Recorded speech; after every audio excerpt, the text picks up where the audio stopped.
जय हिंद फ्रेंड्स, मैं सुमित कुमार एक बार फिर से आपको स्वागत करता हूं मेरे इस YouTube channel learn with Sumit पे। या जैसे कि मैंने आपको बताया था कि मैं अपने इस YouTube channel learn with Sumit को एक वन स्टॉप सॉल्यूशन बनाऊंगा कंप्लीट जीएस के लिए। भाई जीएस के लिए कहीं और जाने की जरूरत नहीं पड़ेगी। हम जितने भी बच्चे डिफेंस एग्जाम की तैयारी कर रहे हैं, चाहे फिर कोई भी डिफेंस एग्जाम हो, चाहे एनडी हो, चाहे सीडी हो, चाहे एयरफोर्स हो, चाहे सीएपीएफ हो, कोई भी हो, ठीक है। तो ये मेरी कोशिश है। तो आप जानते हैं कि ऑलरेडी हिस्ट्री की सीरीज चालू हो चुकी है, हिस्ट्री की सीरीज ऑलरेडी गोइंग ऑन है, बहुत सारी वीडियोस आ चुकी हैं और भी धीरे धीरे आती रहेंगी। ये ऊपर आपको लिंक मिल जाएगा, यहाँ पे जाके आप उसको प्लेलिस्ट को रेफर भी कर सकते हैं, ठीक है। तो अब ये मैं स्टार्ट करने जा रहा हूँ ज्योग्राफी। देखो है क्या ना यार, ज्योग्राफी हम दो पार्ट्स में डिवाइड कर सकते हैं, world geography and Indian geography. World geography is more about concepts and Indian geography is more about facts. तो है क्या, आपको बहुत सारी वीडियोस मिल जाएंगी जिसमें आपको ट्रिक्स वगैरह बता रहे होंगे इंडियन ज्योग्राफी के बहुत सारे फैक्ट्स को याद करने की एंड ब्ला ब्ला, ठीक है। लेकिन वर्ल्ड ज्योग्राफी के कॉन्सेप्ट को समझाने वाली वीडियोस आपको बहुत ही कम मिलेंगी। तो इसमें मैं स्टार्ट वर्ल्ड ज्योग्राफी से ही कर रहा हूं। बढ़िया तरीके से कॉन्सेप्ट को समझते हुए चलेंगे। मैं गारंटी कह रहा हूं कि ज्योग्राफी का जो एक भूत है ना, जो समझ में नहीं आती, मोस्टली बच्चे वर्ल्ड ज्योग्राफी छोड़ ही देते हैं, ठीक है, वो जरूर दूर हो जाएगा। आप जुड़े रहना, ठीक है, जरूर चीजें समझ में आएंगी। अगर आपको मेरे एफर्ट पसंद आ रहे हैं तो do subscribe to my YouTube channel and also on Telegram you can join me. वहां पे भी मैं लर्न विद सुमित के नाम से ही हूँ। मेरी सारी क्लासेस की पीडीएफ, रेगुलर क्विजेस, ये सब मैं वहां पे डालता रहता हूँ, तो जाइए और फायदा उठाइए, ठीक है। तो चलिए स्टार्ट करते हैं। आज का मेरा जो टॉपिक है दैट इज अर्थ। अर्थ का मतलब क्या है, मैं इसमें डिस्कस करने वाला हूं क्या, फीचर्स। सीधे सीधे क्वेश्चन आते हैं, फीचर्स ऑफ अर्थ, ठीक है। अर्थ के फीचर मतलब क्या, भाई अर्थ की शेप से, अर्थ के एरिया से, परसेंटेज डिस्ट्रीब्यूशन एंड उसके अलावा अर्थ क्रस्ट में क्या क्या मिलता है, इन सब से सीधे सीधे क्वेश्चन आते हैं। आप प्रीवियस ईयर उठाएंगे तो आपको बहुत सारे क्वेश्चन एज इट इज मिलेंगे। अब देखना, जब मैं अभी कॉन्सेप्ट समझाऊंगा, जब आपको समझ में आएगा कि हाँ रे यार, ये तो हमने देखी देखी दिखाई चीजें हैं, राइट है। तो चलिए इन इन फिगर्स को मैं वापस दोबारा से रेफर करूंगा। अभी सबसे पहले आगे बढ़ते हैं। सबसे पहले मैं बात करना चाह रहा हूं अर्थ की शेप पे। भाई अर्थ की शेप, क्या ये स्फेयर है? भाई हम हमेशा ले तो देते हैं, हम हमेशा एक गोला वो तो कर लेते हैं कि हाँ भाई अर्थ की शेप ऐसी है, बट क्या एक्चुअल में अर्थ की शेप ऐसी है? नहीं, द आंसर इज नो। अर्थ की शेप अगर आप सच में पूछो तो ऊपर और नीचे से, ऊपर और नीचे से थोड़ी सी, ये थोड़ा गलत बन गया, थोड़ी सी ऐसे कह लो दबी सी हुई है, थोड़ी सी ऐसे फ्लैटन है ऊपर नीचे दोनों से। ये देखो ऊपर मैंने ये दिखाई भी थी यहाँ पे, ये फोटो देखो, ये देख रहे हो आप, ये वाली जो है, ये देख रहे हो, मतलब आइडियली तो ऐसा होना चाहिए था, आइडियली तो अर्थ को ऐसा होना चाहिए था सेम अर्थ को। एक्चुअल शेप तो जो पूरा स्फेयर तो ये होता, लेकिन ये यहां भी दबी हुई है और यहां भी दबी हुई है। समझ पा रहे हो आप? ये मान लो स्फेयर को ऊपर नीचे दोनों से दबा दिया, ठीक है। दैट इज शेप ऑफ अर्थ।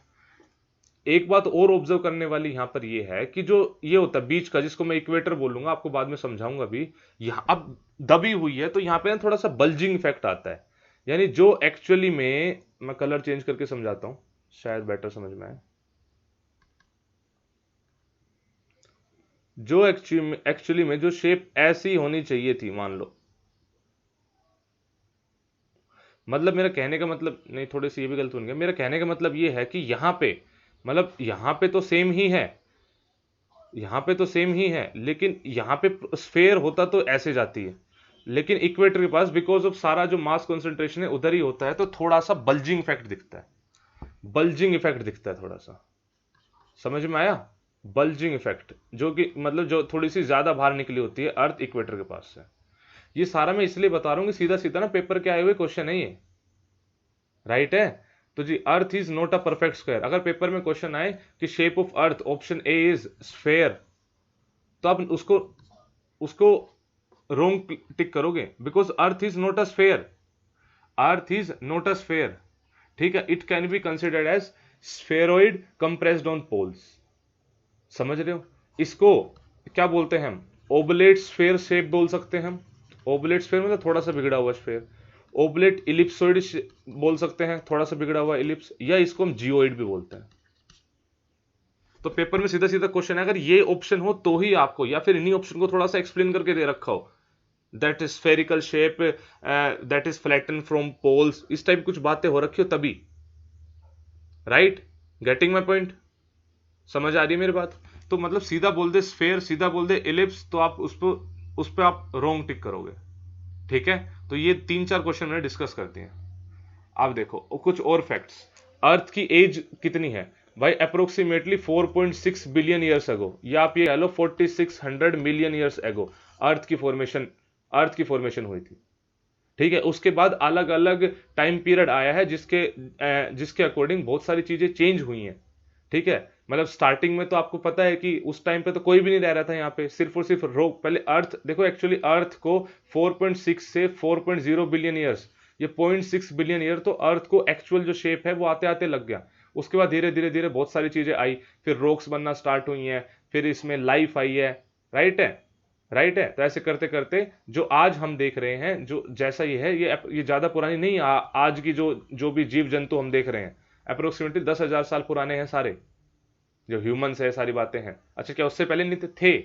उससे पहले भी थे, लेकिन वही ना, होमोसेपियंस सेपियंस नहीं थे। राइट है, चलो बहुत ही बढ़िया है। ये तो अर्थ की एज होगी। अर्थ का मास एंड वॉल्यूम, इसमें आपको बस ये याद रखना है, मास क्या कितना है?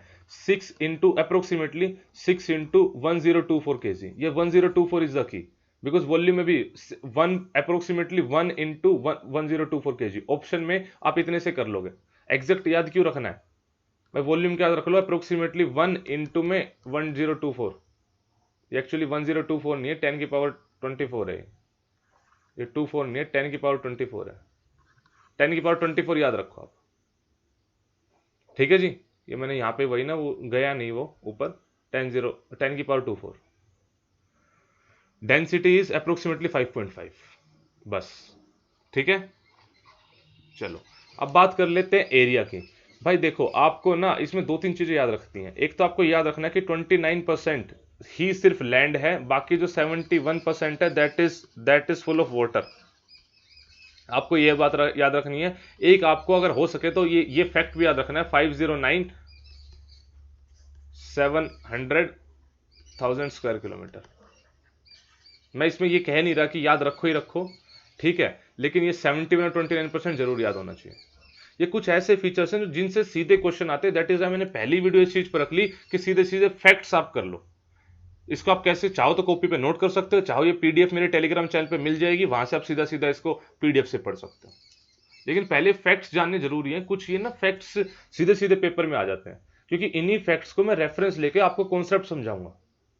ठीक है, अब अर्थ के मोशन देखो, आप ये बात ध्यान से समझने की कोशिश करो। अर्थ के ना 2 मोशन होते हैं भाई। ये अर्थ है अपनी, एक तो जो इसकी एक्सिस होती है, इसकी एक्सिस टिल्ट होती है, इसके बारे में डिस्कस करेंगे हम। इसकी जो एक्सिस होती है, इसके अराउंड ये घूमती है, अपनी एक्सिस के अराउंड। ये इसकी एक्सिस है, इसके अराउंड ये घूम रही है। वहीं पे मान लो अभी ऐसे रिवॉल्व नहीं कर रही है, वहीं पे खड़ी खड़ी घूम रही है ऐसे। ठीक है, तो अपनी एक्सिस के अराउंड ये घूम रही है। इसके अलावा ये क्या करती है, सन की तरफ, चारों तरफ रिवॉल्व करती है। This is sun, this is sun, तो सन के चारों तरफ रिवॉल्व भी कर रही है अर्थ।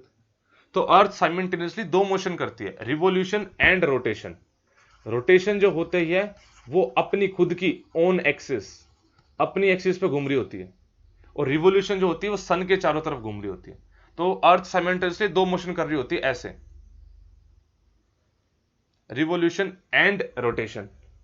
जो रोटेशन होता है आप खुद सोच के देखो, ये सन है और ये अर्थ जो है घूम रही है। भाई जो सन की रेस डायरेक्टली पड़ रही होगी, जहां पे डायरेक्टली सन की रेस पड़ रही है वहां पे दिन होगा, और जहां पे सन, जो पीछे वाला एरिया है, जो पीछे वाला एरिया है वो क्या होगी, नाइट होगी। तो रोटेशन जो होता है अपनी एक्सिस पे रोटेट कर रही है, that is responsible for day and night. ये आगे बताऊंगा मैं, टेंशन ना लो। बट फिलहाल के लिए आप बस याद रखो कि एक अर्थ को अपना एक रोटेशन पूरा करने में अपने एक्सिस के अराउंड अप्रोक्सीमेटली 24 घंटे, जिसको हम एक दिन भी बोलते हैं, या फिर इसके आप एग्जैक्ट जाओ तो 23 घंटे, पेपर का आया हुआ क्वेश्चन है ये भी, 23 घंटे 56 मिनट एंड 4 सेकंड का टाइम अप्रोक्सीमेटली अर्थ को रोटेट करने में लगता है। ठीक है भाई, इसके अलावा ओशियन डेप्थ, सबसे डीपेस्ट पॉइंट कौन सा है? अर्थ का सबसे डीपेस्ट पॉइंट कौन सा है? मैंने यहां पे हाईएस्ट पॉइंट नहीं लिखा, बिकॉज हाईएस्ट पॉइंट तो आपको सबको पता है कि माउंट एवरेस्ट है। कमेंट में सारे के सारे बच्चे माउंट एवरेस्ट की हाइट बताओगे। डीपेस्ट पॉइंट बहुत सारी जनता को नहीं पता होगा, तो मैं बता रहा हूं, पैसिफिक ओशन में Marina trench is the deepest point. 11,033 metre below the sea surface, Marina trench. एक काम करना, आज मैप पे जाके एक बार थोड़ा ढूंढने की कोशिश करना कि मरीना ट्रेंच कहाँ पर है, एग्जैक्टली कहाँ पर है। पैसिफिक ओशन में मैंने बता दिया, उसमें भी कहाँ पर है। भाई ये वाली स्लाइड बहुत ज्यादा इंपॉर्टेंट है। ये इससे पता नहीं कितनी बार क्वेश्चन आ चुके हैं कि अर्थ की जो क्रस्ट है वो किससे मिलकर बनी हुई है। क्वेश्चन इससे सीधा सीधा ऐसे आ जाता है कि सबसे ज्यादा कौन सी which of the following is present in maximum quantity या इन अबेंडेंट। तो सबसे ज्यादा है जी ऑक्सीजन। ऑक्सीजन की परसेंटेज भी आपको याद रखनी पड़ेगी, दो तीन की तो आपको परसेंटेज याद रखनी पड़ेगी। उसके बाद आता है सिलिकॉन। देखो है क्या, हमें ना अगर ये ना पढ़ रखा हो तो कभी भी हम सिलिकॉन को इमेजिन नहीं कर सकते कि सबसे ज्यादा होगा, बिकॉज सिलिकॉन इंडिया में तो ज्यादा मिलता नहीं है, तो हमें लगता है कि ये कैसे ज्यादा हो सकता है, राइट। बट सिलिकॉन सबसे ज्यादा प्रेजेंट है भाई, 27.7%। 27.7%। उसके बाद आता है क्या, उसके बाद आता है एल्यूमिनियम। इस बात को याद रखो, एनडीए का सीधा सीधा क्वेश्चन आया था कि एल्यूमिनियम ज्यादा क्वांटिटी में प्रेजेंट है अर्थ क्रस्ट में या आयरन। तो जी एल्यूमिनियम प्रेजेंट है, इंडिया में नहीं है, इसका मतलब ये नहीं है कि अर्थ में नहीं है, राइट। देन आता है आयरन। Iron is 5%। ये तो आपको ना परसेंटेज भी याद रखनी पड़ेगी इनकी तो, ठीक है जी, बिकॉज सीधे सीधे क्वेश्चन आए हुए हैं। Then calcium, then sodium, then potassium and last में मैग्नीशियम। इनकी परसेंटेज याद ना भी रखो, एक रफ सा आइडिया हो तब भी बात बन जाएगी, तब भी बात बन जाएगी, राइट है। ये सीरीज बहुत ज्यादा इंपॉर्टेंट है, इससे मैं आप गिनवा नहीं सकता कितनी बार क्वेश्चन आ चुके हैं, बहुत बार क्वेश्चन आ चुके हैं। तो प्लीज इसको आप याद रख लो, सबसे ज्यादा oxygen, then silicon, then aluminium, then iron और सबसे कम फिर मैग्नीशियम, ठीक है। ये आपको याद हो जाएगा, बाकी मैं रॉक्स में इसको दोबारा भी कवर करूंगा, राइट है। तो ये मैंने सोचा है कि अब मैं क्या करा करूंगा ना, हर टॉपिक के साथ कुछ क्वेश्चन आपको दिया करूंगा एंड उन क्वेश्चन के आंसर आप कमेंट पे मुझे दिया करोगे, कमेंट से आप मुझे आंसर दिया करोगे, ताकि थोड़ा सा इंटरेक्टिव रहे मामला, राइट है। तो क्वेश्चन नंबर 1 है आज के जो मैंने पढ़ा है इसी से, according to geo scientist the shape of earth is, 1 is round, second is spherical, third is close to that of a sphere, fourth is an oblate ellipsoid. तो इसमें से कौन सा ऑप्शन करेक्ट है, मैंने बताया भी था, मैंने बताई ये बात, तो आप मुझे कमेंट में आंसर दोगे, कमेंट में आंसर दोगे। Next is what is the surface area of earth. Surface area of earth से जुड़ी कौन सी बात ठीक है, आप सारे पढ़ोगे। पहला ऑप्शन है 15% of the earth surface of the mass is land, 29% of the earth surface is land, 50% of the earth mass is land, next last is D. तो इनमें से कौन सा ठीक है, आप मुझे कमेंट में आंसर दोगे। मैंने सोचा है जब सिलेबस कंप्लीट हो जाएगा तो एक एमसीक्यू सीरीज भी चलाऊंगा। मैंने एमसीक्यू सीरीज ऑलरेडी हिस्ट्री की चलाई थी, हिस्ट्री एंड पॉलिटी की स्टार्ट भी की थी। फिर मैं सोचा कि बच्चों के कमेंट आने लगे सर इसका थ्योरी कब पढ़ाओगे, थ्योरी कब पढ़ाओगे, तो मैं सोचा चलो पहले थ्योरी करा देते हैं, फिर एमसीक्यू सीरीज को दोबारा कंटिन्यू कर देंगे, राइट है। तो इनके आप आंसर मुझे कमेंट में दोगे। अगर आपको मेरे एफर्ट्स पसंद आ रहे हैं और इसी तरह से आपको जीएस की सारी चीजें पढ़नी है तो जुड़े रहिए लर्न विद सुमित से। अपने यारों दोस्तों को भी सब्सक्राइब करने को बोलिए लर्न विद सुमित को। आप मुझे टेलीग्राम पे फॉलो कीजिए, इस क्लास की पीडीएफ भी वहीं पर डालूंगा। इसके अलावा मैं रेगुलर क्विजेज वगैरह, मेरी फ्री क्लासेस के लिंक सब कुछ वहीं पर डालता हूँ। अगर आप पर्टिकुलरली तैयारी कर रहे हैं ND air force section Y and navy exam की, तो मुझे फॉलो कीजिए अन अकेडमी पे, वहाँ पे मैं इस कैटेगरी में पढ़ा रहा हूँ and one of the top educator over there. बहुत बच्चे मुझसे मेरा फायदा उठा रहे हैं, वहाँ पे बहुत पढ़ रहे हैं, बहुत क्लासेस मेरी ले रहे हैं, डिटेल्ड कोर्सेज ले रहे हैं। आप भी जुड़िए।